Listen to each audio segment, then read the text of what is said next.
ഇവിടുത്തെ ചാറ്റ് മസാല വെച്ചിട്ട് തയ്യാറാക്കുന്ന വിഭവമാണെന്ന് വെച്ചാൽ ഞാൻ കഴിക്കാതെ ഇരുന്നൊരു സാധനം ഇത്രയ്ക്ക് ടേസ്റ്റ് ഉണ്ടെന്ന് അറിഞ്ഞത് ഈ അടുത്താണ് കേട്ടോ. അപ്പോൾ സുണ്ടലൊന്നും ഉണ്ടാക്കി നോക്കിയാലോ.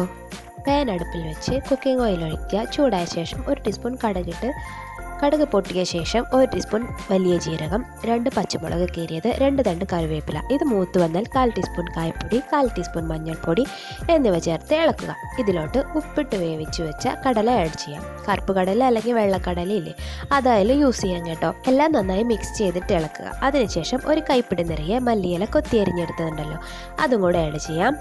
അതിനുശേഷം 1/2 കപ്പ് തേങ്ങ ചിരവിയതും കൂടി ചേർത്ത് നമുക്ക് ഇളക്കാം. കടലയിൽ ഓൾറെഡി ഉപ്പിട്ടിട്ടാണ് നമ്മൾ വേവിച്ചത്, എങ്കിലും മറ്റു മസാലകളിലൊന്നും നമ്മൾ ഉപ്പ് ആഡ് ചെയ്തിട്ടില്ല.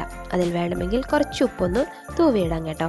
അവസാനം അതിലേക്ക് ഒരു മീഡിയം സവാള കൊത്തിയരിഞ്ഞത് ചേർത്ത് ഇളക്കിയാൽ ടേസ്റ്റി സുണ്ടൽ റെഡി ആയിട്ടുണ്ട്. സവാള ഓപ്ഷണലാണ്, വേണമെങ്കിൽ ചേർത്താൽ മതി, ഇല്ലെങ്കിൽ നമുക്ക് സ്കിപ്പ് ചെയ്യാം. ഇപ്പോൾ ഐറ്റം റെഡി ആയിട്ടുണ്ട്. ഇഷ്ടപ്പെട്ടെങ്കിൽ ലൈക്ക് ചെയ്യുക.